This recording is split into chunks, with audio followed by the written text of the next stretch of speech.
സ്കൂളിൽ കളിക്കുന്നതിനിടെ പരിക്കേറ്റ് ചികിത്സയിലിരിക്കെ 5.5 വയസ്സുകാരൻ മരിച്ച സംഭവത്തിൽ ചികിത്സാ പിഴവ് ആരോപിച്ച് കുടുംബം. പത്തനംതിട്ട റാന്നിയിൽ പ്ലാങ്കമൺ ഗവൺമെന്റ് LP സ്കൂൾ വിദ്യാർത്ഥി ആരോൺ വി വർഗീസാണ് മരിച്ചത്.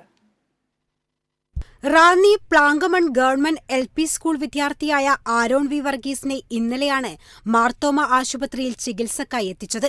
സ്കൂളിൽ വെച്ച് കൈക്ക് പരിക്കേറ്റതിനെ തുടർന്നായിരുന്നു ആശുപത്രിയിൽ എത്തിച്ചത്. തുടർന്ന് 5.5 വയസ്സുകാരനായ ആരോണിന് അനസ്തേഷ്യ നൽകി. പിന്നീട് അബോധാവസ്ഥയിലായ കുട്ടിയെ വിദഗ്ധ ചികിത്സക്കായി മറ്റൊരു സ്വകാര്യ ആശുപത്രിയിലേക്ക് മാറ്റുകയായിരുന്നു.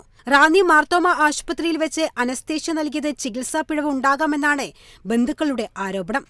കൈ ചെറുതായിട്ട് തെറ്റിയതേ ഉള്ളായിരുന്നു.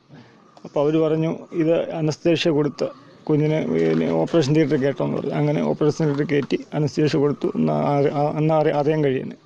പിന്നെ ബെഡ് ബോഡിയായിട്ടാണ് വന്നത്. പറഞ്ഞിരുന്നു കുഞ്ഞിൻ്റെ ആരോഗ്യാവസ്ഥയൊക്കെ അവരോട് സംസാരിച്ചിരുന്നു. അത് നേരത്തെ പറഞ്ഞു, എല്ലാ കാര്യം പറഞ്ഞു. നേരത്തെ ചികിത്സിച്ചിട്ട് ഒരു ന്യൂമോണിയ വന്നായിരുന്നു 2 മാസം മുന്നേ. അത് ബിലീവേഴ്സിൽ പോയി പൂർണ്ണമായിട്ടും മാറി അതിൻ്റെ സർട്ടിഫിക്കറ്റും കാര്യങ്ങളും എല്ലാം ആയി പിന്നെ സ്കൂളിൽ പോയി തുടങ്ങിയതാണ്.